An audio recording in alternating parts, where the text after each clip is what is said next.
this topic, the future of skills, it's very interesting for me, and it has been a passion for the past, I think, more than 2 years. But very recently, I was asked by a young person that I mentor, a young person who's just about to finish high school now, and it's looking for opportunities to study abroad. He's Romanian, and he was asking me, knowing the fact that I'm passionate about this subject, what do I think will be the sort of jobs in the future, the next maybe 10 or 15 years? And I had to tell him very frankly, I don't know what jobs there will be, because jobs come and go, and they're, even 10 years ago, who would have thought that we will have something called YouTube influencer? Nobody, probably, not even the most tech savvy people. However, I did tell my mentee that when it comes to skills, this is easier to predict what sort of skills will be relevant in 10 or 15 years, because skills are transferable across industries and across jobs. So that's why the focus of today's presentation is actually on skills and not just on the jobs, because the skills component is more predictable, and hopefully some of the skills I pinpoint in this presentation are skills that you either already have or skills that you are willing and interested to acquire in the future. So let us begin with the state of play. So I'm going to look a bit on what's the current situation when it comes to both jobs and skills, and then going into offering you some recommendations based on my research and readings. So when it comes to the key trends in jobs, very important to mention is that out of 230 million jobs in Europe, 110 million, which is almost 50% of jobs, are at risk of displacement in the next 10, 15 to 20 years. Displacement meaning that it's these jobs that are potentially at risk of being replaced by robots or by robotic process automation tools. So to give you a breakdown of this trend when it comes to jobs, so 51 million jobs are now at risk of automation, and 59 million jobs are at risk due to COVID-19 crisis. So as I said, in total, if you add the two numbers together, 110 million jobs are at risk in Europe because of these two factors, automation and COVID-19, which is, as I said, half of the current jobs existing in Europe. So you might have friends who are in this situation, or you yourself might actually have a job which potentially is at risk of automation in the coming 10 to 15 years.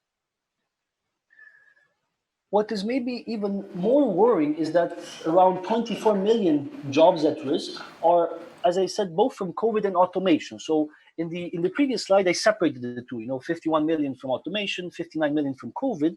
But in this slide, I'm not sure how clear it is from where you stand there, 24 million of these jobs are super at risk, let's say, because they're both at risk of automation and of COVID-19, and what are the ramifications, repercussions of this crisis across Europe and the world. So these are the sort of jobs which we're going to look into us, in a second. The physical jobs, jobs in warehouses, manufacturing, jobs in which social distancing is a huge roadblock. And if you have to social distance in a warehouse, it's obviously more difficult than if you would be a remote worker in the service economy like myself. I can, continue working remotely regardless of the social distancing rules in place. So when we go to this other slide, this overlap of job displacement caused by automation and COVID, as I said, varies between sectors. For example, almost 70% of jobs that could be displaced due to automation in the wholesale and retail sector are also at risk due to COVID-19. So as you can see here, mostly the physical jobs are most at risk.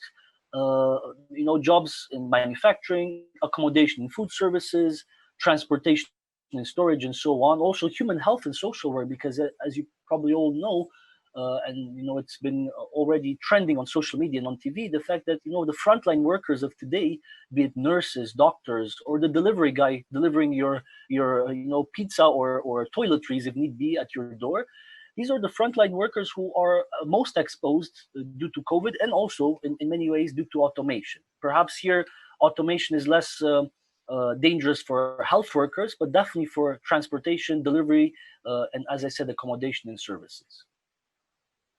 Okay, so these were the key trends when it comes to jobs. And to sum up, the most at-risk jobs in Europe are at the moment jobs both at risk from COVID-19 and automation. And these are mostly the physical jobs that would require people to go to the office every day or go to the warehouse every day in order to perform the job. So less the service jobs I just previously mentioned.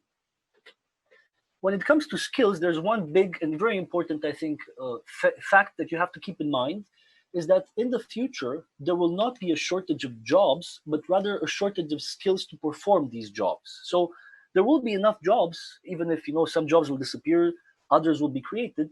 The big issue for policymakers and business people alike, and I hope also for young people, is skills. What skills will we need to transition into these new jobs, and how will we be able to train ourselves in them or to learn them in a very fast-paced society? So 21 million Europeans might have to leave declining occupations by 2030, and they might need reskilling, because what reskilling is when you have a job, let's say you're a digital marketeer maybe, and for some reason your job is at risk, so you have to be reskilled into something completely different. Maybe you'd have to become a software engineer, which is very different from a digital marketeer. However, what's even maybe more worrying, that 90 million European workers might need to develop new skills within their current roles. So regardless of what job you have, again, going to the example of the digital marketeer, you might still keep the job. You might not need to move into becoming a software engineer, but you might need to learn very new skills to add to your skill toolbox in order to perform the job in the coming 10 to 15 years. So upskilling is when you keep the job but have to relearn some skills or learn new skills altogether. And reskilling is when you actually change the jobs and potentially the industry, because your industry and job is at risk of automation or also the consequences of COVID-19. So if we again look a bit more in detail, while growth is predicted in some sectors such as healthcare and IT, so if you're in healthcare, or if you think of joining a healthcare or IT industry, your jobs are pretty safe even from automation and also from COVID-19. However, there will be a sharp decline in the coming years in other occupations such as production work, office support, so working as a secretary or admin roles, and these sectors will present some of the highest displacement rates. So based on these predictions, and these are very reliable sources, I would say, they're from McKinsey and Company, the big consultancy firm. So based on these predictions, we can predict that in the future, people will be spending less time on predictable physical activities and on collecting and processing large amounts of data, because this is already being done better than humans by technology, by artificial intelligence. And humans will actually spend more time on what actually makes humans, interactions, activities that machines are less capable of doing, human contact, emotional contact, managing people, doing creative work. These are all activities in which, at least at this moment, machines are less proficient as humans are. Okay, so if we move to this other slide, and again, I'm not sure how well you can see it from where you stand. I hope you can see these graphs. Again, this is another one from McKinsey and Company. In the future, people and the labor market will be disrupted as jobs will require increasingly more social and emotional skills, as I just previously kind of hinted to. Because advanced cognitive capabilities such as creativity, critical thinking, and problem solving are going to be skills which machines are either not going to learn in the future, or it's going to be very difficult for them to learn to the same degree as humans do. So according to the study I reference here in the source, Automation, the Future of Work, from McKinsey, Europeans will spend 30% more time doing work related to social and emotional skills, regardless of their job. So they're going to spend more time interacting with their colleagues, doing, as I said, creative work, human work, more than processing data and doing physical work. So even though possessing, IT skills is important, and everybody, I think, encourages you to learn coding and programming and so on, this will definitely give you a job in the future. It's almost guaranteed. However, what will be the most important skill in the future is not the digital skill, but is the soft skill, the emotional skill that makes us humans different than machines, that makes us humans at the end of the day. So if you want to be relevant in this volatile future, what I recommend and what the studies and researchers recommend is to constantly learn and acquire in-demand skills, which are both social emotional skills, the soft skills I previously mentioned, as well as the technological skills, programming, data analysis, and so on. Okay, so now if we move on to the sort of, let's say, solution part of the presentation, because this is the state of play. How is the situation with skills? How is the situation with jobs? So The solution for this uncertain future is to reskill, be it reskilling that you do individually as a person, or reskilling that you do through an educational experience or through your work. Everybody now, I think, is important to realize that is empowered and responsible for their own reskilling, and reskilling and learning should happen throughout your lifetime. It's not just something you do this year because it's COVID-19 and you need to maybe think of a new career path. It's something you'll have to do more and more throughout your life. So if you look at some key trends when it comes to reskilling, providing people with opportunities to learn new skills throughout their lifetime is the most critical challenge for governments and companies alike in the coming months and years, especially now due to the COVID-19 crisis. So 1 out of 3, or 1/3 of the 2030 workforce in the US and Germany may need to learn new skills. In Japan, the percentage is actually even higher. Half of the Japanese people might need to learn new skills by 2030. And this is shocking. I mean, it's a huge population in Japan that will have to, half of it will have to reskill or upskill, as I previously mentioned. But this is already happening. And, with governments, there's good examples coming from Singapore, from Finland, and I haven't mentioned them here. Here, I just focused on the initiatives coming from the corporate world, from specifically big US companies, which have offices anyways, at least in Amazon's case, and JP Morgan in Europe as well. So when it comes to reskilling initiatives to help people with regards to automation, to find a job, even if it's your current occupation is displaced, these efforts have started even before the pandemic. And some major companies, as you can see here, have invested a lot of attention, focus, but also a lot of money into preparing their workforce for the future of work. In Amazon's case, as you can see, $700 million were put aside to retrain 100,000 of their almost 1 million by now employees for higher skilled jobs in tech. I'm actually part, as a side note, of a really interesting project now with the company in New York, which is actually helping Amazon employees who are working in warehouses to be trained to become front-end web developers, because their jobs are likely to be displaced in the coming months and potentially years. So Amazon is trying to reskill them, not just to fire them, but to reskill them and prepare them for a new career, potentially also in Amazon or in another company as a front-end developer.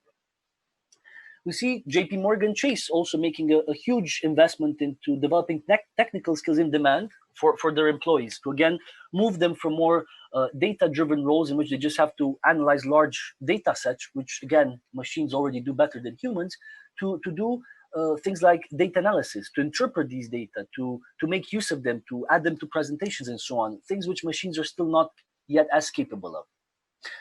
And finally, Walmart, which is probably one of the biggest employers in the US and also globally, they have invested more than $2 billion in wages and training programs in order to reskill their employees. So this is reskilling initiatives which are concerned with automation. If we look at reskilling initiatives which are focused on the current COVID-19 crisis, we see also a great response from companies around the world. When it comes to apparel manufacturing, so clothes companies, basically companies who manufacture clothing, this has forced them to actually retrain their employees to do surgical masks and gowns for doctors to respond to the obviously increased need in these items in the current crisis. Car manufacturers have retooled their factories to produce ventilators from car parts, again, from hospitals in the US and abroad who are faced with a shortage. And finally, maybe more surprisingly, because banks are usually not the sort of companies, or it's not the industry which changes due to a health crisis to respond to it. It's not usually the donor in such a crisis. They have also converted more than 3,000 employees from across the bank's different departments to help the sort of a customer support department of the bank in order to respond to the many inquiries from both customers and businesses. Everybody's asking questions now about their loans, deposit in a time of crisis, because as you already know, the COVID-19 crisis is not just a health crisis, but it gradually turned into a huge economic crisis for not just America, but for the rest of the world as well. So what is this future of skills that I've been alluding to? So I spoke about the state of play, about reskilling and why is it important. So what are the future of skills? What are the skills you will need in order to be successful in the future? Based on my research and what experts say, these are the 3 skill clusters that you will need in order to be successful in the future. So First, with the disappearance of routine tasks, a growing emphasis will be placed on skills which are more difficult to automate.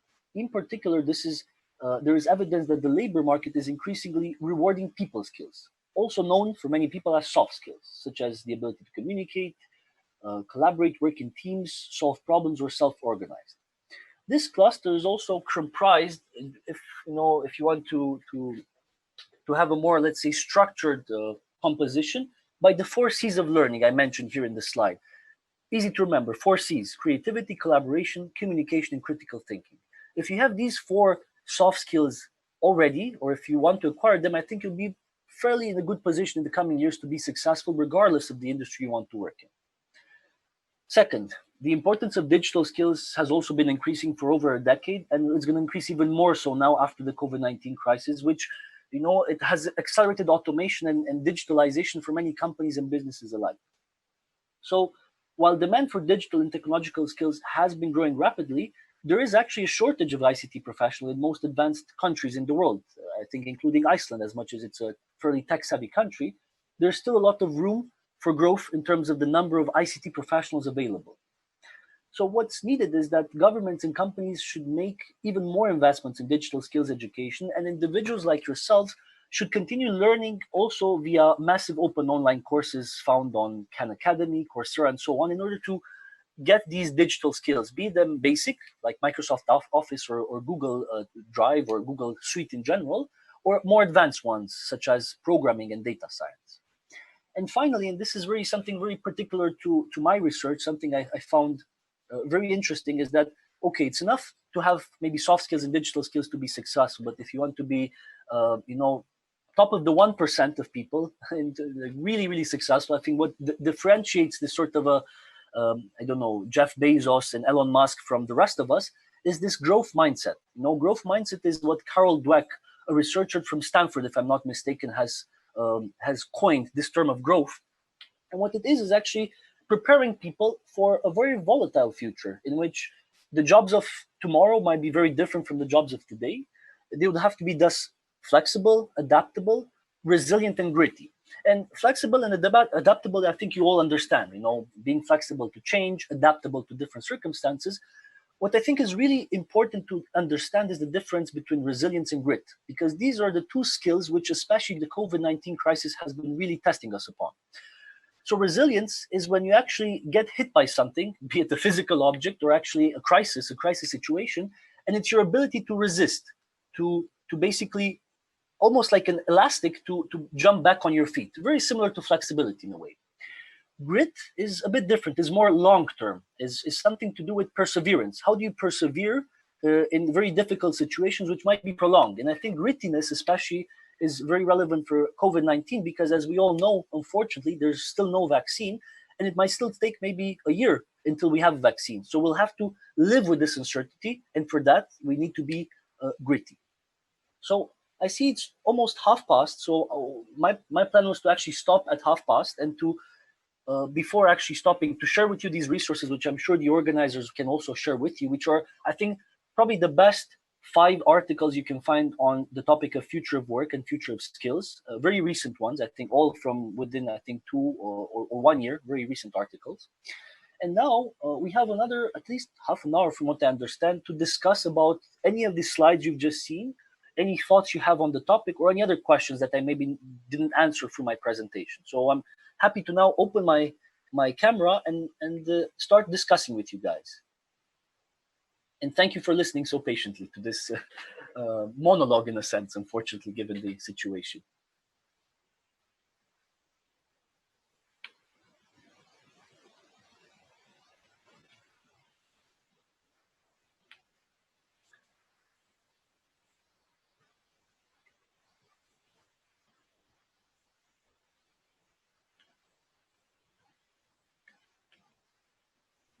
I see Barbara's hand there. Can you hear me? Yes. Can you hear us? Yes, I can hear you. Okay, perfect. So we have the questions already? I just have one for the moment, or two? Sure.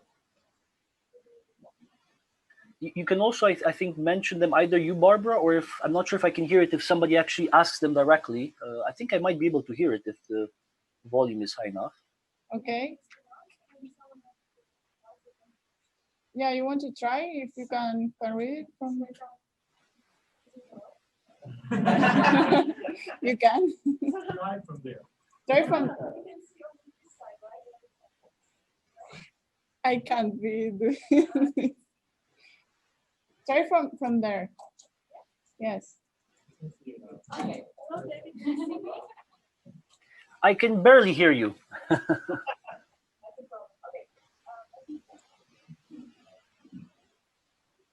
Maybe if you'd have a microphone, it would be a bit easier. Or just pose the questions to Barbara and I can answer them like this. I don't know. Hi, David. Can you hear me well now? Yes, I can hear very well now. Yes. Thank you so much for your presentation. So we have a WhatsApp group and we're gathering questions there, but as well, we can ask directly to you. I think it's even better. So my question was, how will automation affect wages and how will wages affect automation? Well, this is a very difficult question because from my studies, wages will be impacted by automation, especially wages for lower skilled people. Because the way automation works, companies have still, some of them, not implemented robots in warehouses and other automated tools, simply because it's still cheaper to hire somebody in China or Pakistan to do the work. However, as the cost of technology is decreasing, if you know Moore's law, Moore has this famous law of the number of transistors on a chip are actually doubling every 2 years. This means that technology is advancing very fast. So technology advances fast, costs are dropping. So then eventually everybody will, especially from these physical jobs, will be automated. So wages will not just be decreasing, but basically the job will no longer exist in some industries and in some jobs. In the current, let's say, context, I think wages will actually be more impacted not by automation, but by the COVID-19 crisis. Because from what I know from friends across Europe, many companies have been very close to being bankrupted by this crisis, and I mean also big companies. You might have heard about the rental company called Heinz. You might have heard about Airbnb firing people, LinkedIn firing people. Google, my former employee, has stopped hiring. That's when I knew the crisis is very bad. Is in March when I heard, speaking from my former colleagues, that Google has stopped hiring until the end of the year, until it can actually understand what are the repercussions of this crisis. So I don't want to warn you guys or make you even more worried, but definitely wages will drop in some industries because of this COVID-19 crisis, more than because of automation, at least in the current situation in the next 6 months. Okay, thank you very much, David. So one of the first questions was Nadia, and she was asking if they will receive this presentation. Yeah, of course, yeah. Okay, thank you very much. The next question is from Manuela. She's asking, what is the role of formal education institutions in the reskill process? That's a very good question. Good question, because I think education needs to be transformed, and I'm going to share with you guys an article which maybe you guys, the organizers, can share with the participants after the discussion we have here, because I just launched an article with the co-author from Lebanon about online learning, because I think education is being changed dramatically because of the COVID-19 crisis. But this change is happening now in this context, but it has been brewing for some years now. Formal education is not prepared, I think, to handle the fast pace of changes when it comes to jobs, to the skills people need. So in this article, which I'm going to also share here with you guys, one of the solutions I provided with my co-author was to have a sort of a educational experience in which companies partner with universities, because it's going to be very hard, especially now with online learning, to sell a degree from even some of the top universities in the world if it's no campus experience, no chance to interact with your peers. So in the future, especially because also of this transition to more online learning experiences, it's going to be very important to have a closer collaboration between companies and educational institutions, be it higher education or primary education, because only by having a close collaboration will the universities be able to tailor their curriculum fast enough so that when let's say a student graduates high school, he or she will not be completely lost in the job market? Because now if we look at the tech industry, and if you're a programmer, you can study, or you can start studying now a programming language, with maybe in 5 years or 4 years, when you're going to finish your university degree, it's not going to be relevant, that programming language. So that's how fast innovation, especially when it comes to the technological sector, advances. So only this closer collaboration, I think, can help formal education live up to the expectation that we all have to prepare us for the future of work. Okay, thank you. The next question is from Constance. Did I say it right? What is for you the capacity of university or school to learn soft skills or emotional skill? I think it's depending on the country where you studied. So I had the chance to study in Romania, my home country, Scotland, France, and now Belgium. And I can definitely say it's almost like the geography. If you look at the map, Romania is towards the east, definitely not so much focused on emotional skills, definitely not enough. Not enough of the 4 C's I mentioned. We're not taught in Romania enough creativity, collaboration, critical thinking in high school or university. Whilst in the UK and also in America, there's a lot more focused on the independent thinking, on all these 4 skills I mentioned. So I think it really depends, to answer your questions, where you had the chance to study, because these systems are very different. And as I said, different and better towards the UK and the US from my experience. And France and Belgium, where I also studied, are right in the middle. Not so focused on emotional skills and, let's say, independent thinking as in the UK or the US, but definitely more so than a country like Romania or Bulgaria, who have this communist past, which unfortunately makes them still a bit rigid when it comes to the educational system.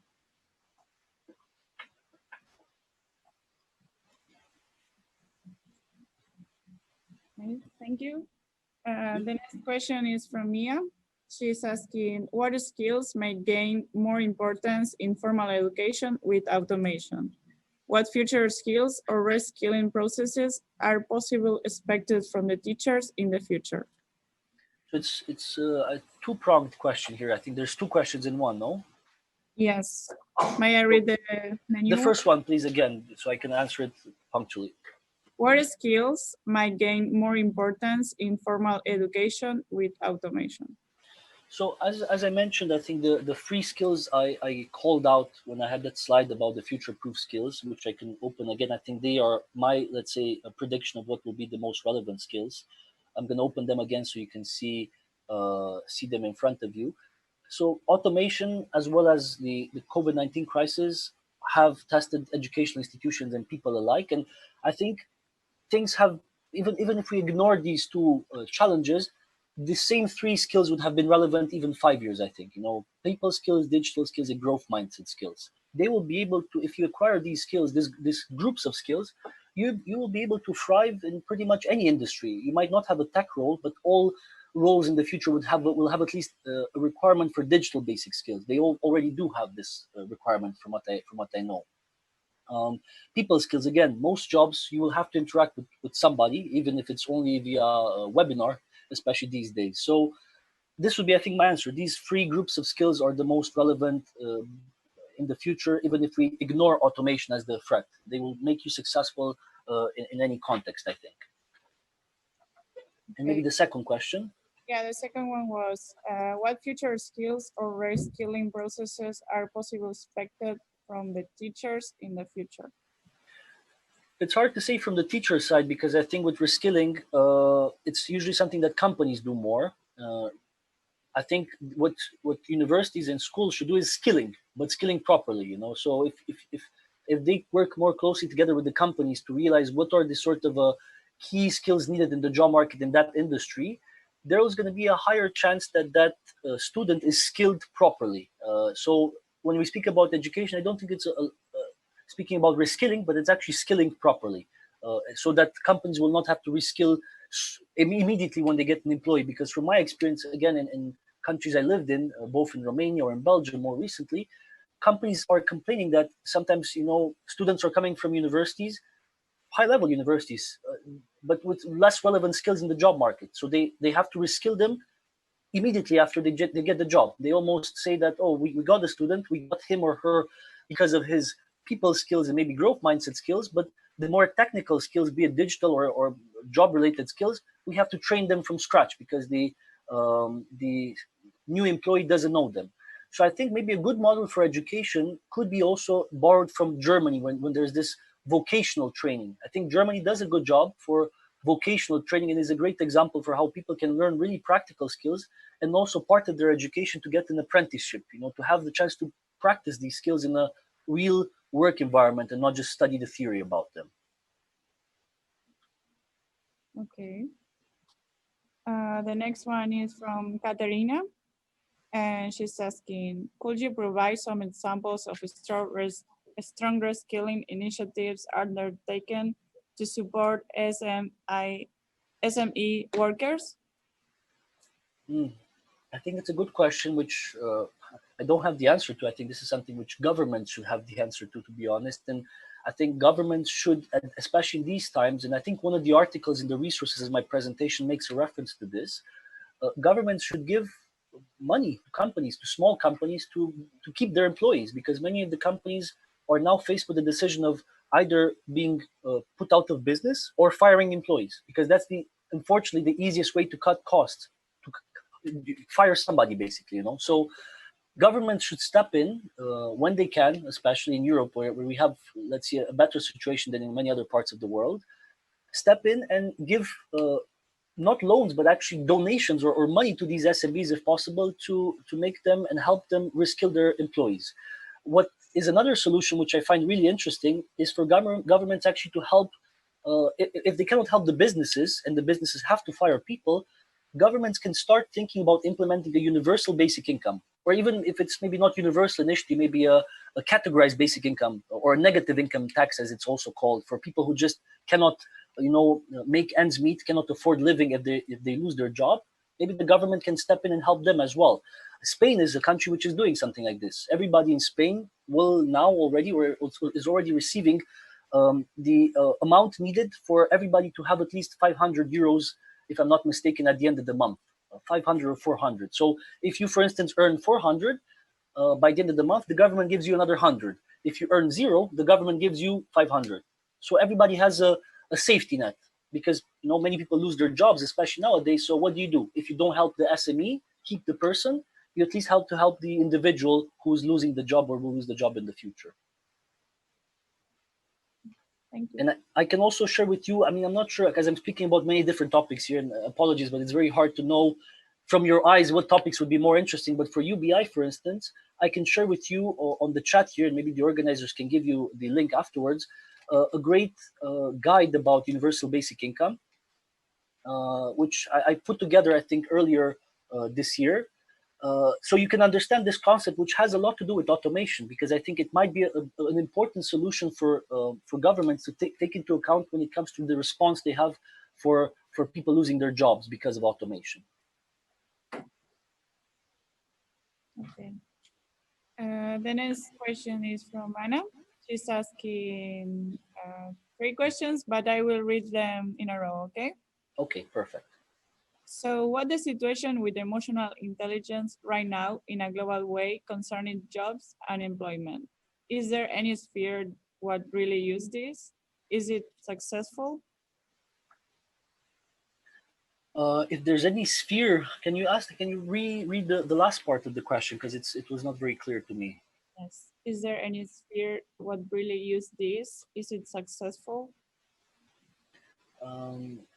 Yeah, so I think if I understand the question correctly, the biggest issue with the current crisis is the anxiety that people have because they either lost their job or they have to do their job in a different way because of working remotely or because the job has changed due to the crisis. So I think another trend which we'll be increasingly seeing, and we already see in some of the big companies that can afford it, is to focus more on the employee well-being, being more flexible to how an employee arranges his or her time, because now especially the crisis has been impacting us young people to a degree, but impacting more so people who have parents people, sorry, who have kids. You know, if you have a kid now and you have to work from home, it's very different than for myself, who I don't have any children yet. So it's much easier for me than it is if you have a child. So employers have to take this into account when they prepare potentially even employment packages in the future. You know, the ability to work flexibly from now on. I think anxiety is also something that has to be tackled head on by employers by having counselors, mental health counselors in all big companies. And most companies actually do have somebody, especially the bigger multinationals. But this is going to be a practice that maybe even smaller and mid-sized companies should have nowadays, if obviously they will have the funds for it, to have somebody, a specialist, who can help guide employees through these very uncertain times. You know, so mental health is one of the biggest unknown factors that might come out of this health and economic crisis. People still don't know what's going to be the exact impact. If, you know, in 2 years we see depression amongst people globally increasing by 25%, I would not be surprised because of these difficult times. Okay, thank you. The next one is from Denny, and is asking, what is the most progressive industry to start working in after graduation, and how to figure it out for yourself? I think there's no industry I can recommend because I think it all depends on how you are as a person. What I can recommend is a really cool Japanese, let's say, framework or name for it. It's called Ikigai. Again, I'm going to share this with you, and I'm actually going to share my screen so you can see it. So this is the best way to kind of understand what is your passion, and if, you know, the industry you want to go in is relevant for you. It's a great concept, and I'm not going to go through it now, but it kind of makes you think what to take into account when deciding exactly what you just asked, what to do after graduation, what to do maybe after now the crisis if you want to change your job. So this is a great framework for you guys to check out that will help you make these difficult decisions we all have to make. Okay, so I'll be doing now questions instead of Barbara. So the second part of the question is, what could you suggest to the graduates? You already start talking about it, but maybe let's wrap it up. What do I suggest in general for them to do? Yeah. I mean, to be prepared for the future of work, I think first of all they have to work on the two things which Yuval Harari, who I'm sure at least some of you have heard of, he recommended for people even before the crisis to work on two very important things: emotional intelligence, with all that it has to imply, you know, the soft skills I mentioned, the growth mindset skills, and also mental balance. And mental balance is connected to emotional intelligence, but it has to do more with how do you feel with yourself. If you, I don't know, if you don't meditate yet, I recommend you to try meditation out. You know, there's a lot of apps about meditation. You know, 20 minutes a day is what I would recommend, the minimum. You know, to meditate, to be more at ease with yourself, because I think what this crisis and what a future crisis might bring is this anxiety and uncertainty, as Harvard Business Review calls it, VUCA, volatile, uncertain, complex, and ambiguous world. So in order to be prepared for this, emotional intelligence and mental balance is what you need. The technical skills are the next step for sure, and digital skills and so on. But I think first you have to get these two things right before you can even think about, you know, what to study or what to perfect yourself in. Okay, thank you. The next one is from Nadia. She actually has a comment and a question. So many engineers feels like they have to become data scientists if they want to be attractive in a job market. Is it more promising in the future to study computer and data science instead of engineering? That's like the first part of the question. And what are the most essential future skills, especially for engineers? Okay, to answer the last question, I'm not an expert in that field. So I'm not an engineer myself. I'm more of a project manager / marketeer. But I can give you a great resource if you want to learn more about those skills, which is actually in my presentation, if I'm not mistaken. I'm going to also share it again with the organizers here, just to make sure you guys have it. It's the Global Skills Index from Coursera, who basically put together this great package of okay, these are the skills relevant for each sort of a top job. And regarding your first question with engineering and data science, I think it's I don't think it's a zero-sum game. I think you can learn to be a software engineer and still be very relevant, and have, you know, data analysis as a background and still be relevant. I think they're two different things. One leads you maybe to more options, because data analysis is something which I think you can find as a job requirement even in HR now or in marketing. Whilst with software engineering, it's a bit more clear path. So if I would be you, I would go for data analysis just because I would keep my options more open, but it doesn't mean you would not be actually maybe even better paid or in a more secure position as a software engineer. This is just my preference, because I like usually to keep my options open. But yeah, I hope I answered your questions, and thank you for the comment. Please, if you have any other comments, I would also love to hear some of your views on the topic as well. As much as you can maybe shout it out or ask via WhatsApp, it would be great to hear. Okay, so Nadia, would you like to reply? No? Would you like to reply? Answer your question or no? Okay. So the next one is, do you have an idea how we can help the people that would be less relevant in a job market and don't want to do, the reskill or upskill? So how can we help them understand the importance of maintaining the current or the future standards of skill required for jobs? I mean, there's no way to force people to do anything, I think, especially not in democratic societies, at least not that I'm aware of. But what will happen is that if people won't want to be reskilled and upskilled, they will lose their job.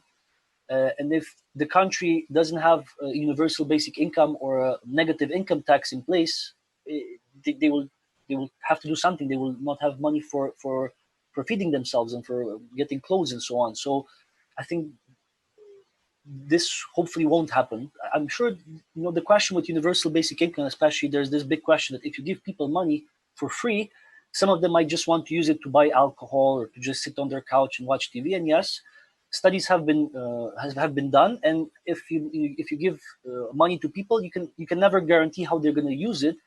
But based on these studies, actually, a large percentage of the population, and this has been done, I think, in Kenya, if I'm not mistaken, by an organization called Give Directly. They studied a community that received money from the government like this, via fixed sum of money given monthly. And most people, 80% of them, were using this money for buying clothes, for actually investing in their small business, for getting their children to education, to paying for their education. 20% were using it maybe for less relevant things. So in general, I think we do have to have a bit of trust in people that they will use the money wisely. But yes, there's always going to be maybe a person or 10% or 20% of the population that might misuse the money and not use it to develop themselves. We have a reply. My name is Dennis. Can you hear him? Let me just put out my volume. Yes, can you try again? Yeah, so my name is Dennis. I'm from Finland. Can you hear now? Yes, I can hear you now, Dennis. Cool. So we also, I like this example. So we also had this experiment in Finland with giving supporting with 500 euros a month for 2,000 people for 2 years. Yeah, and over 2 years, there were experiment been done, and the results were actually quite surprising. But yeah, so people who were receiving money, they were not actually motivated to find a job, but they were much happier when they received money. So yeah, so over 2 years, the majority of them they were still unemployed, so they were not even trying to find a job, but they were just spending the money and having a kind of a better quality of life. But that happened in Finland. Mm-hmm. I'm well aware of the example. Thank you for sharing, Dennis. I think it's interesting to see all these examples, because in my study and in the article I shared here in the chat, and the organizer will share with you, I actually analyzed all these examples from Kenya, from Alaska. I'm not sure if you know, Alaska has a sort of a UBI from already 40 years, because it's hard to attract people to go to Alaska, and Alaska has a lot of money because of oil. So the government there has a sort of a similar scheme in which they give people extra money just because they're in Alaska, and it's not the most welcoming place to be in. So I think there's positive examples, and what you mentioned in Finland, I think it's a pity that it was interrupted, the program, because I think it had a lot of potential. But there are other programs that are still active now in the US. There's actually a mayor in the US who's famous. I forgot his name now, but he's 29, and he's one of the mayors in the US who's pushing for universal basic income. So there's so many examples now, especially due to the COVID crisis, that I recommend you to follow, because if there's one solution which is, let's say, more holistic for this displacement because of health crisis or automation, reskilling, it will take time. What do you do, as you well pointed, what do you do if the person is not ready to be reskilled, or if a person has learning disabilities and it's harder to reskill him or her?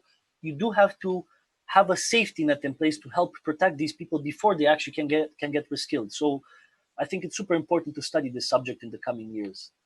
UBI, as it's called.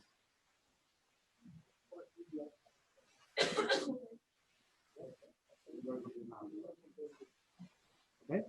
So the next one is: do you see educational curricula changing to incorporate issue in alignment with the SDGs and Agenda 2030 to contribute to sustainability? Sorry. Do you want me to repeat? No, I understand, and I'm well aware of the SDGs. I had the chance, as a little side note, to be a youth delegate for my country, Romania, exactly in the year when the SDGs were adopted in 2015. So I was in New York when these SDGs were adopted at the United Nations headquarters.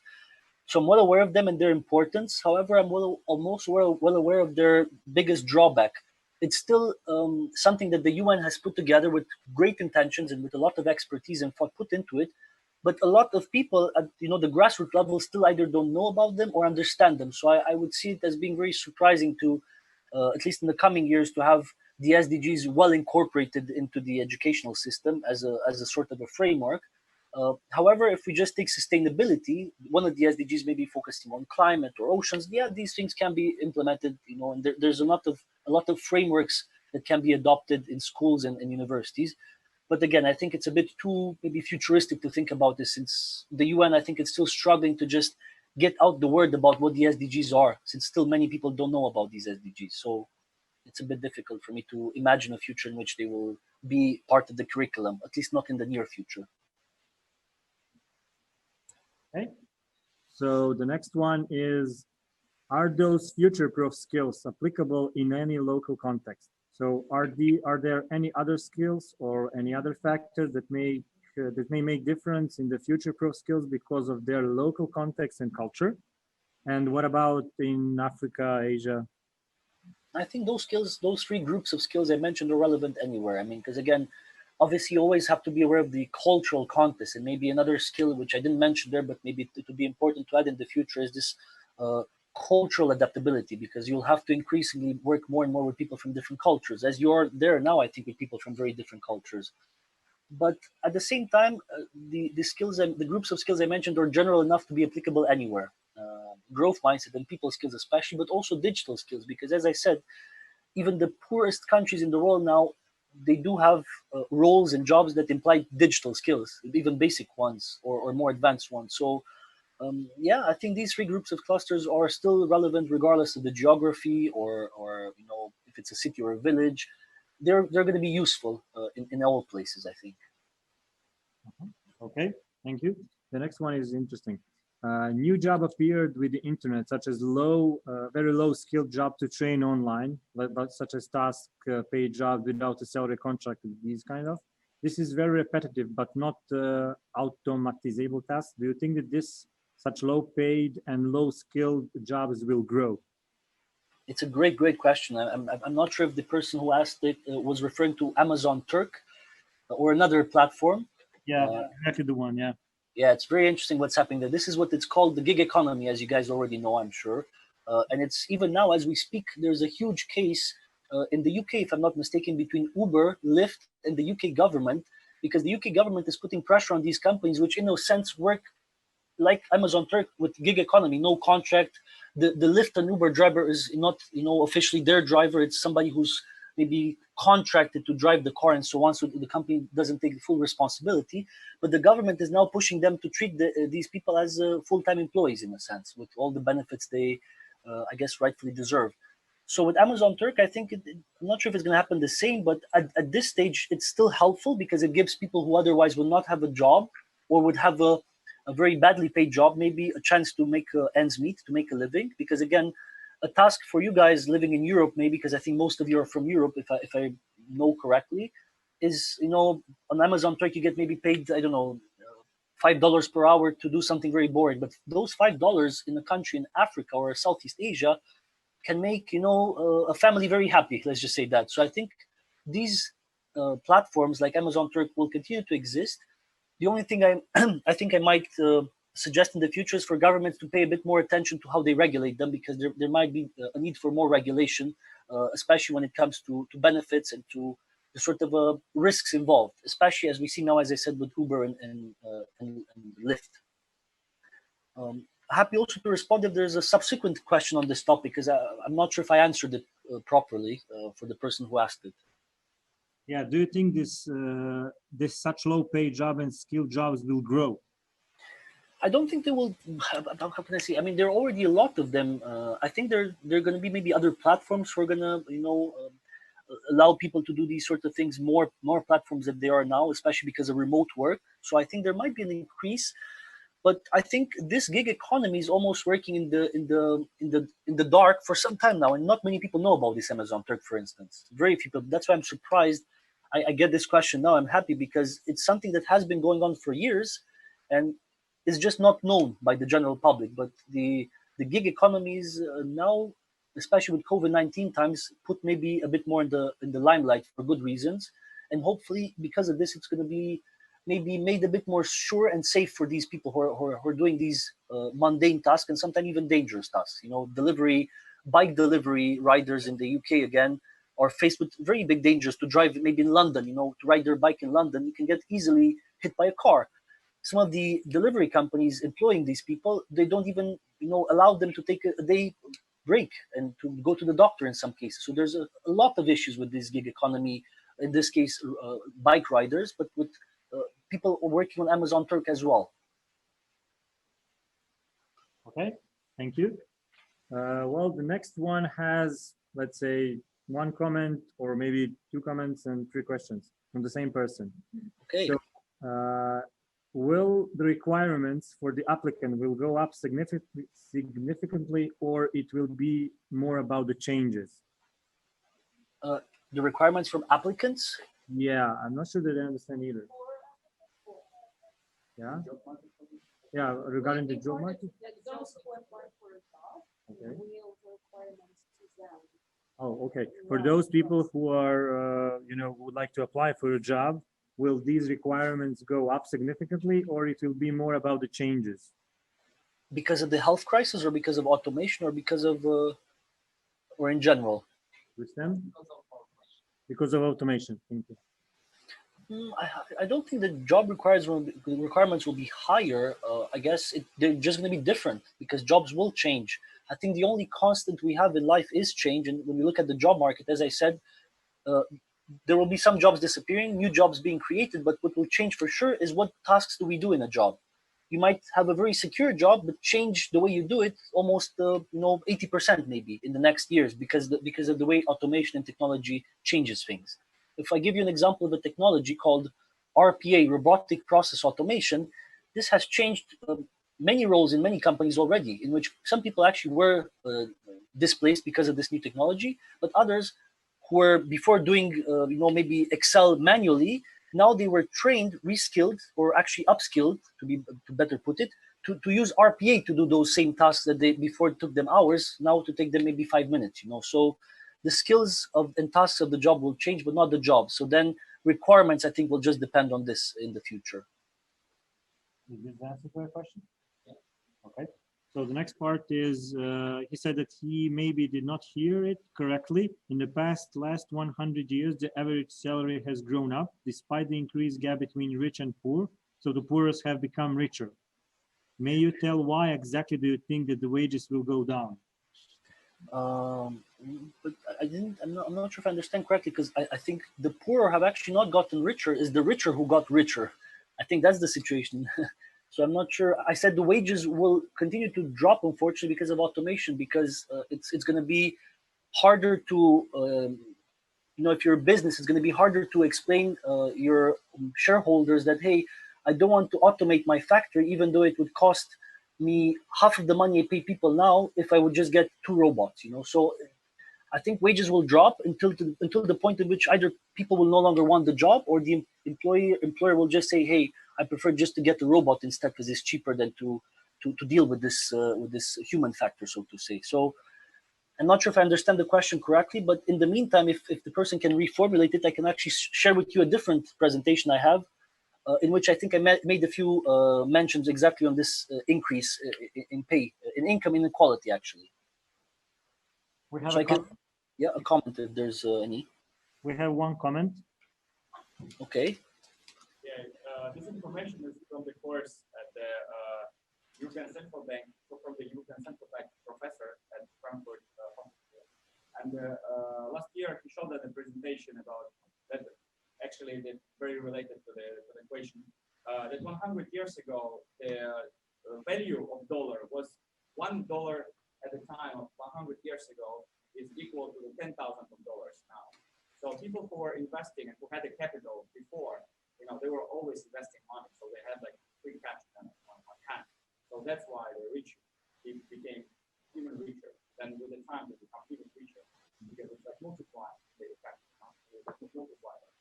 And yeah, so just the quality of our life became on average better. Yeah.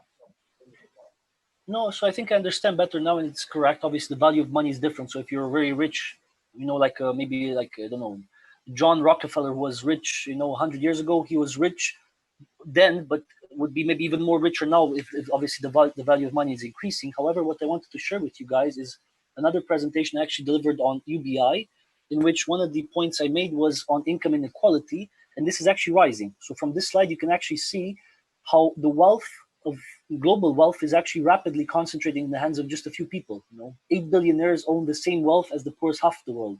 The richest 1% own more than the rest of the world combined.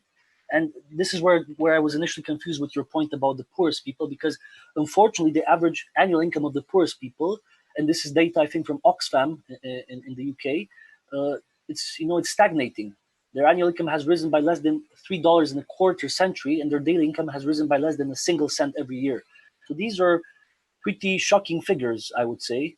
This image maybe tells you a bit about the problem nowadays, as you can see. So yeah, these would be some of the richest people in the world. All 8 are men, all 8 are white. So these are things which I think should make us ask questions. Why is no woman here? Why is there nobody who's of a different race than white? Maybe an African American, an Asian? Not yet. So yeah, I hope this gives you a bit even more clarification on the point I was trying to make here. Okay. Also, the last part of the question was, this person says that I'm studying automatization. Should I be worried? Smile. If he is studying automatization. Yes, no, he is studying automation. So he's asking, should he be worried? Well, yeah, because I think you will not be able to. You'll not be able to predict what jobs will be automated in the future. I think some jobs that now seem very safe might be automatable in the future. So if you study it, it just might make you a bit more aware than the rest of us about what will be these jobs. So you might be able to move. You'd have the early advantage to change maybe careers and so on. But no, I think everybody's potentially at risk, at least to have their jobs transformed, if not displaced, I think, in the future. Okay. We have also active groups, so a couple of people shared some links. Unfortunately, I cannot share that with you, but the other participants can see it. It's from Forbes, also from New Scientist regarding the topic that we are talking about. So just to inform you that they have some comments, so they have shared other articles. And I think that we have one last question, and it is, you mentioned that the educational system in Romania and Bulgaria has a different difficulties to adapt to changes that COVID and automatization have caused. What about other Balkan countries? How do you access the situation in Serbia, Croatia, Montenegro, and the other countries? I cannot say, because I can only speak on behalf of maybe Romania and Bulgaria, because I know there are many similarities. I'm not aware of what's the situation in Serbia and Montenegro, but I can definitely say that I'm sure still, based on the rankings, that the UK system and the American system, the US system is better qualified to prepare people for the future of work, simply because of the sort of high-ranking universities they have there, and the money that goes to education. Because the problem is, in our countries, in the Balkans, is that the government is not spending enough money on education. So if you as a professor or a teacher, you're not paid enough, then you won't have probably the best people to always teach and the most motivated ones. And also, it's going to be less appealing for people to study in these countries. I left my home country, Romania, at 19 to study abroad because I knew if I stay, especially on the topic I wanted to study, because there's obviously exceptions, but on the topic I wanted to study, there were less opportunities to get a high quality education in Romania. For instance, in IT and in medicine, Romania, because I don't know about Bulgaria, but in IT and in medicine, Romania is pretty well seen for education also. So I have friends who stayed here in Romania, didn't study abroad, and they became really well-known doctors abroad and really well-known software engineers abroad. So it's still really highly seen if these two industries in particular. And this, especially the IT, I think the IT sector is probably our chance for Eastern Europeans and Balkans to be, let's say, well valued, because I think generally in the West and generally around the world, former communist countries especially are well seen when it comes to mathematical skills, to STEM skills, to science skills. So this is usually a career path which you can have, especially now with remote work from the Balkans, easily to study IT in your country and then work as a remote software engineer for a company in the US. I think this is a potential alternative for you guys. Okay, guys, we have some more questions. Or comments as well. Also, comments and your thoughts and sort of concerns are good to share as well if you have any. Okay. Can you hear me? Yes, I can hear you. So I did no, I didn't do, but I heard about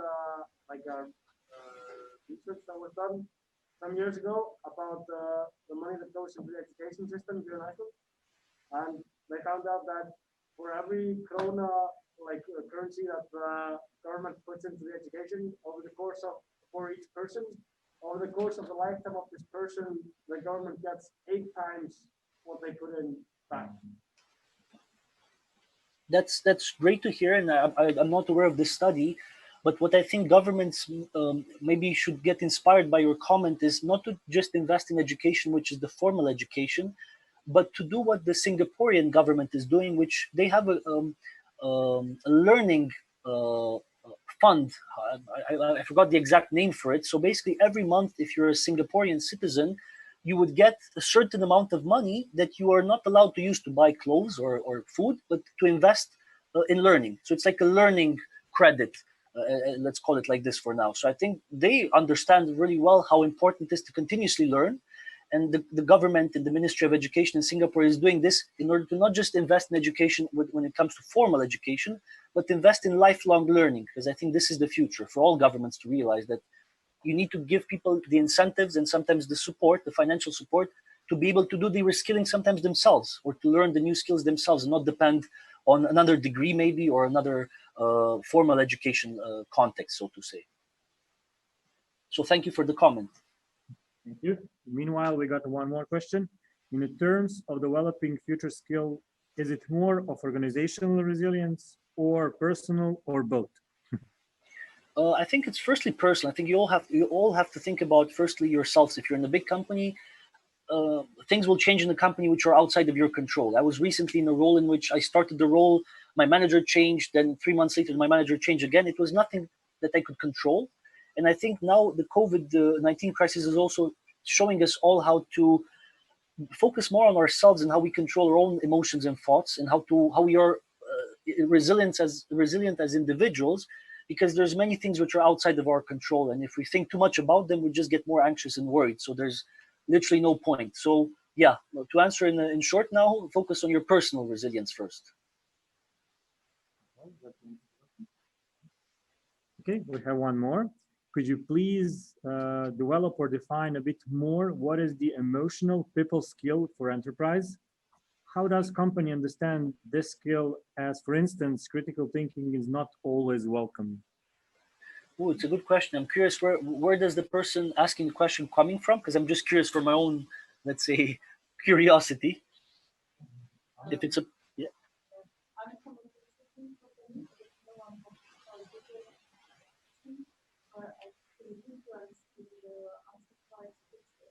I don't hear you really well, unfortunately. If you can speak a bit louder, I didn't hear almost anything clearly. I come from a small company, but I had to work with a bigger one where I noticed different enterprise culture. And in this bigger enterprise, I could understand that critical thinking was not so much welcomed as it was my habit with the smallest one. Hmm. No, I understand now what you mean, and I think. Sorry, were you going to add something else, or were you going to add something else, or did you just stop? Because I was not sure if I interrupted you. That was that. Okay.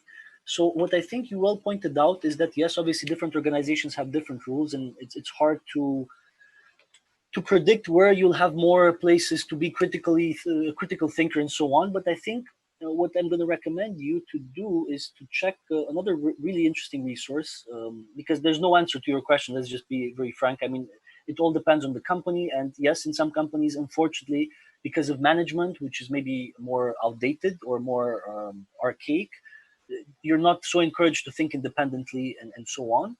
However, we have, or I used to have, when I used to work at Google, a very interesting framework for how to build a successful team. So I would say, in a sense, a successful organization. So I want to share this with you. I'm going to share my screen, and the most important component on this framework is not the sort of critical thinking, but psychological safety.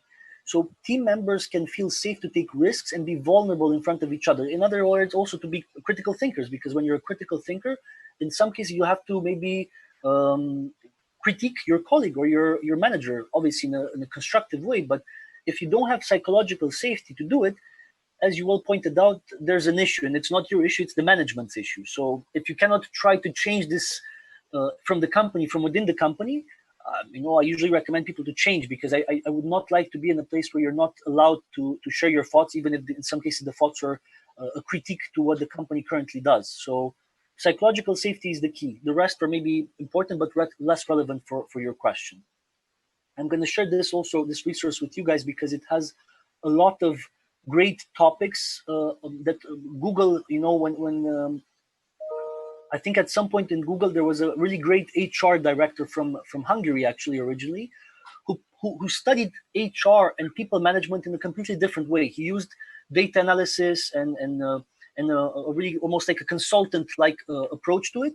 And he came up with some really interesting ways about management, about how does a high trust, high performance culture work. So rework is basically a culmination of his efforts to understand, while working at Google, how to manage people and how to have more successful organizations. So I recommend these resources really wholeheartedly. Your Thank question was where this person is coming from, France, right? Yes. Yeah. Lyon. Lyon. Lyon, Paris. From Lyon. Okay, we have one more question. Sure. Actually, it's a comment. Question, yeah. I'm Katrina. So I'd like to comment on this big companies organizational culture prevents critical thinking. I think that very often it depends also on people, on your team. And one point is collective sense making, where we start to change something, to change organization. Maybe some employees see the change from outside coming, and they can move collectively by making sense of some issue in the organization and bringing it from the down to the top. So if because I have been working also for quite time, I know like all this right situation, and so what I have experienced, of course, there is old management and there are mistakes, but if people start to think collectively, if they start to bring the issues to the top, the things going to happen and change.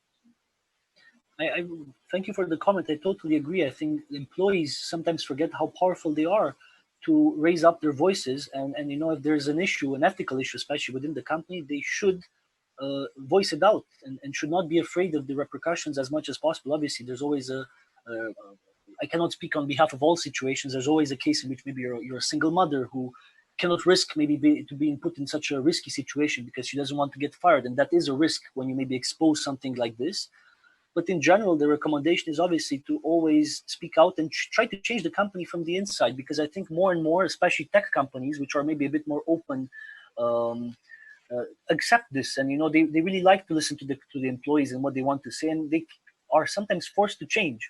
When I like to tell people, when they ask me about tech companies in general, it's like, how do you think the tech companies will change? My answer is very simple: speak with the software engineers.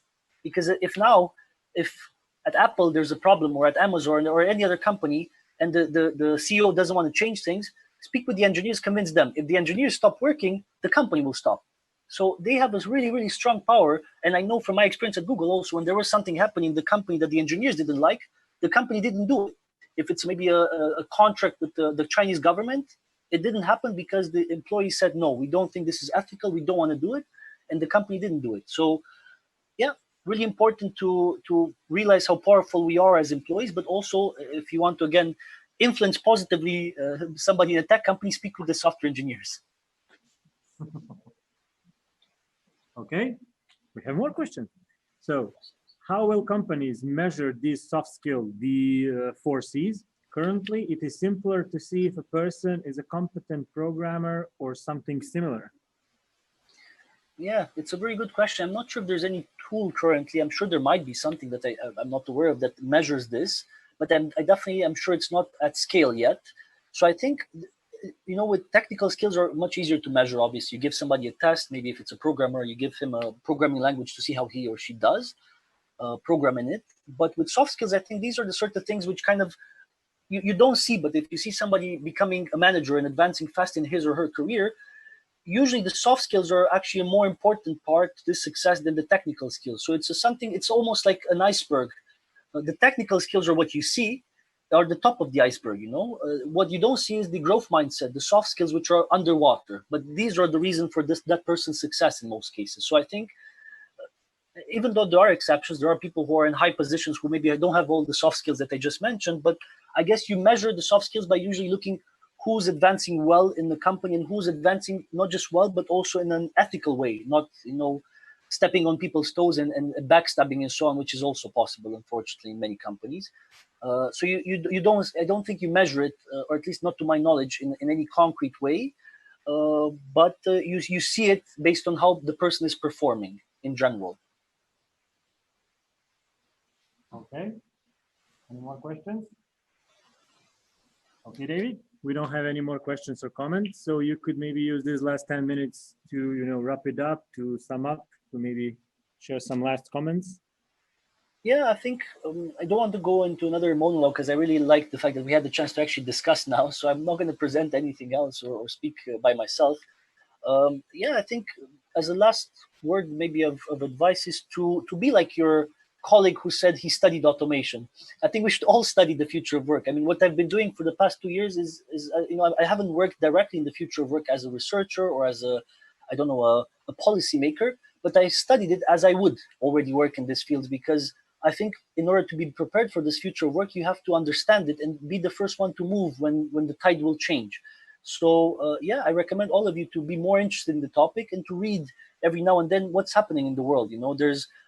There's a person, for instance, I really admire from the Oxford University Future of Work Institute, and I'm going to share also a link with him. It's Professor Carl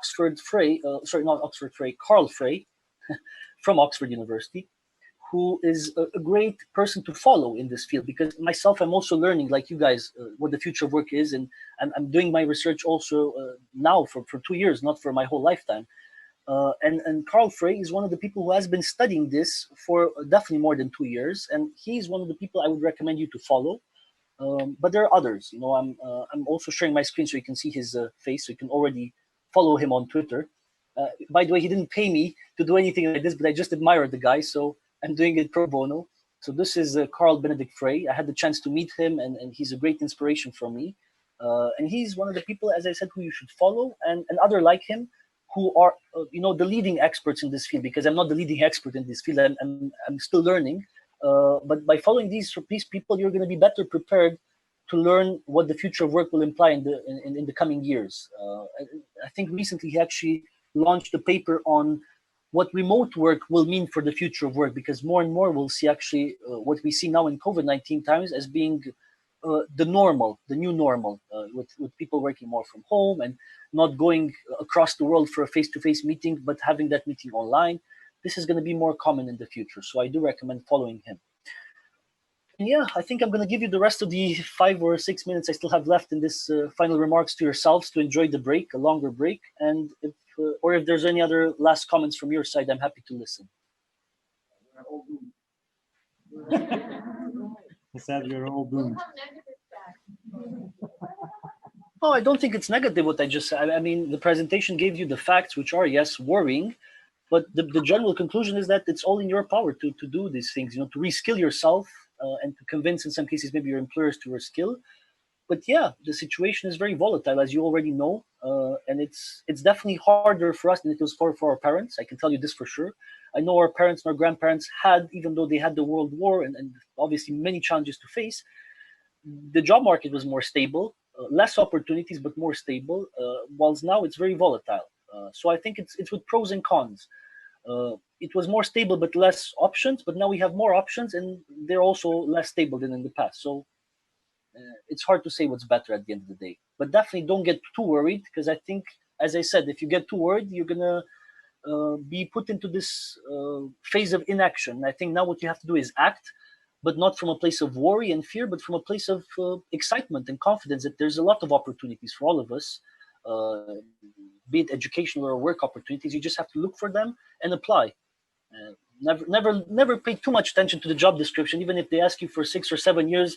If you have 2 or 3, apply and try to sell yourself and to use your experience to impress the recruiter and to tell him that you can actually do the job. So I hope you not come out with the presentation with the anxiety and fear, but with optimism and empowerment, actually.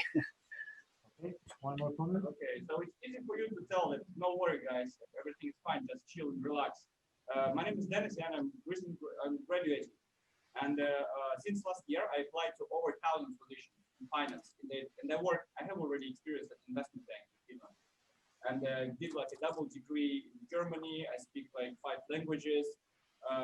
And when you apply for something and then you have like an interview and they ask you, okay, can you do this? Can you do that? Okay, good. But can you do this again? Like something extra.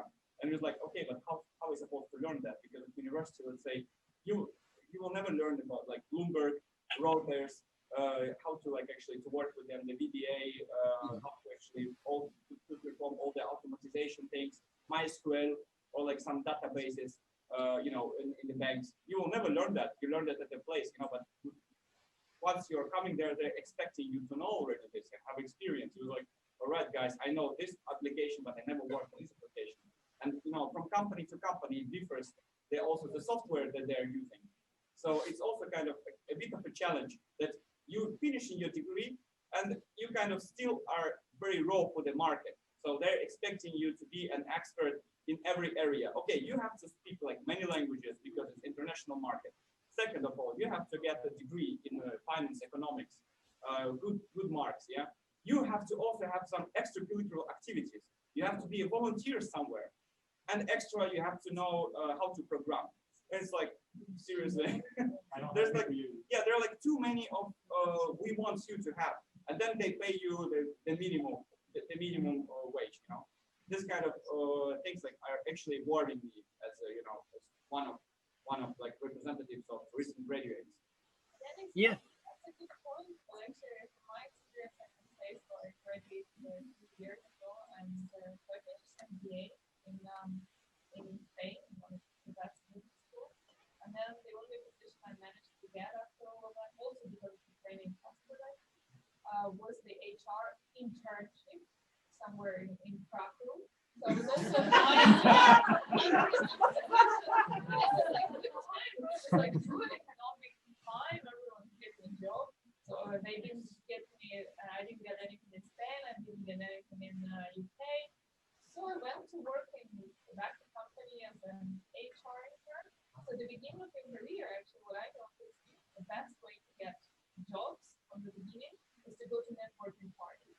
Like to get drunk and work with people.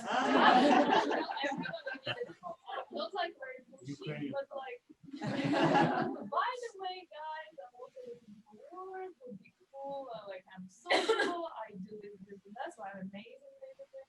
So you totally benefit.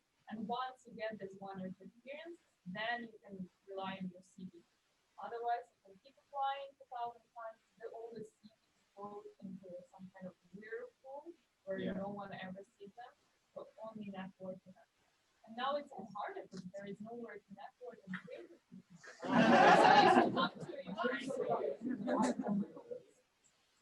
I like the conversation going into this direction because, and thank you. I'm not sure what's your name, the lady who just spoke. Kate.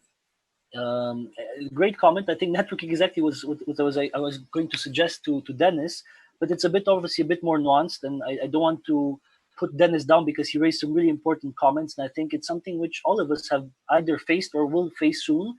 How the job market is very competitive, and in some cases, even Dennis, in your case, if you have those skills, somebody else has them, and they also have the network, or they know the person hiring, and they're going to get a job, even though maybe you're potentially more qualified. So that also happens a lot. So I would actually share with you guys maybe a story, which we still have time for a quick story.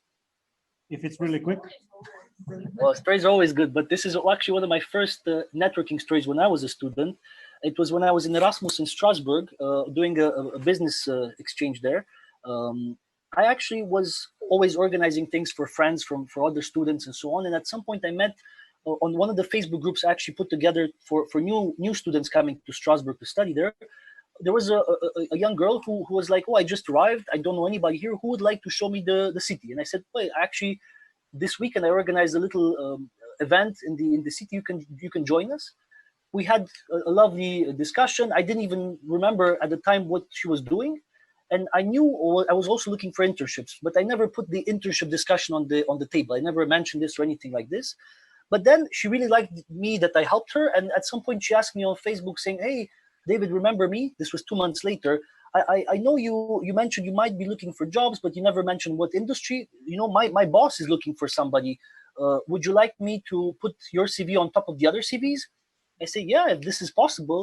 Second day I had the interview. A week later I had a job, even though I was not even the most qualified candidate, just because I had a strong recommendation, not based on my skills of the role itself. Obviously, I was still good enough in the role, the skills needed to do the role, but it was just because of the person I was in her eyes. The nice guy who offered to help a new student in the city. So I think I shared the story to just tell you how, first of all, networking is not about the sort of jobs you get, but the sort of amount of people you can help. Because I think this is how real networking is happening. If you help somebody without having any intention to take advantage to get a job because of it, you just help somebody or ask an innocent question about the job, it's okay, but not to use networking as a sort of a get a job tool, because this is often seen by your partner of discussion. And yeah, if going back to Dennis's point, if you want to be successful in the future, I think you cannot count on your formal education anymore. I think you can never count on this even 10 years ago. It's what you do on the side. If you do volunteering, as you well pointed out, if you learn maybe certain skills by yourself before applying. And then the final piece is this networking. Some companies, even if they put the job on the site, they already have somebody internally that they want to hire, but they're just forced to put this opportunity public in order to be, let's say, ethical, but they already have somebody recommended internally. So if you want to get the job, you should do networking before you even apply for the job itself, to know who's the manager and how he or she can work with you better. I did all the networking. All the networking in Germany possible, all the networking in Sweden, in Finland, because I'm the member of the Nova Talent Sweden. It's like a organization in Sweden. So I went to all the networking possible and met like many employers as well. I went like to Norway, let's say last year also to have an interviews, and to Sweden, to Stockholm, to Frankfurt, to Munich, to Berlin, to Düsseldorf. So in Germany, actually, it's much easier to get a job. But let's say for the Nordics, it's just extremely impossible. So first of all, about networking, you always have to apply through the website. It's never possible, like, that somebody will hire you because of the legislation. So you have to apply through the website, and then after that, go to the school. So after all, they actually will figure out, okay, so how much of work experience do you have, how many years, what is the degree, and so on. And they will hire, let's say, the PhD for the trainee position. Basically, it's impossible. So for now, I was like having an interview with one pension fund at Helsinki for a trainee position. And guess who they hired? They hired a person with 30 years of experience. With 30 years, give me please an explanation how would help it, to me. I was so frustrated after that. I published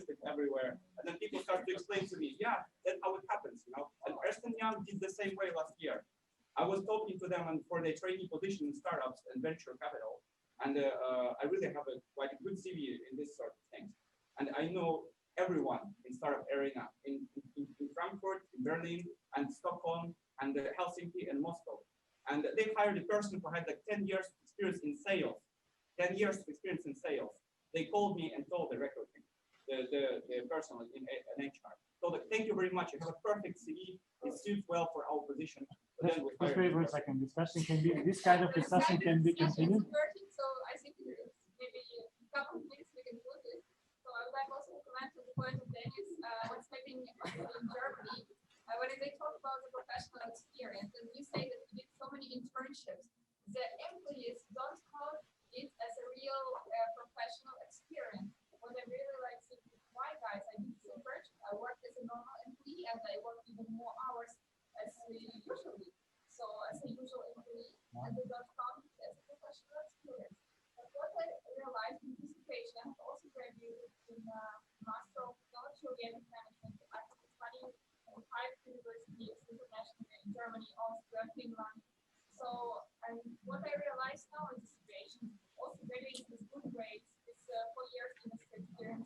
Nobody wants to hire, but I say, okay, I will approach with my own initiative. So I initiative, I screen what the companies want, potential projects and communication, and pushing to them. So guys, I have a project, what do you think of it? Let's make it together. Or I approach the city manager, and say, guys, I want to talk to the city manager. Of course, in Germany, say like, oh, wait, you can't go to the city manager directly and push your ideas. You need to talk to the secretary, you need to talk to this guy, to this guy. But I say, I really want to change something. I really want to bring to my experience. Then I try to find some potential contacts to me. We found one startup who is currently developing one technology for treating COVID. I realized in this startup only 2 people, so they developed technology and they don't know how to market it. So when I started to think, okay, how can I help them? Of course, I make it clear that they don't have money, but I say, guys, but if we apply, for example, for some national program, or we ask from the innovation center to give like the money to sponsor the project, but for the future, I learned something, and I can tell that in this time of the lives, I wasn't totally lost, so I didn't like was thinking that of course if I will not get the job, I will move and apply. So I just push my initiatives and I do what I want. I want to show that I learned something for it, and I did some research maybe for this company and help this company maybe become the next people public. That's why it was a learning class in the afternoon graduation. So not to be frustrated, but develop your skills and push an initiative to your company. Thank you for sharing that.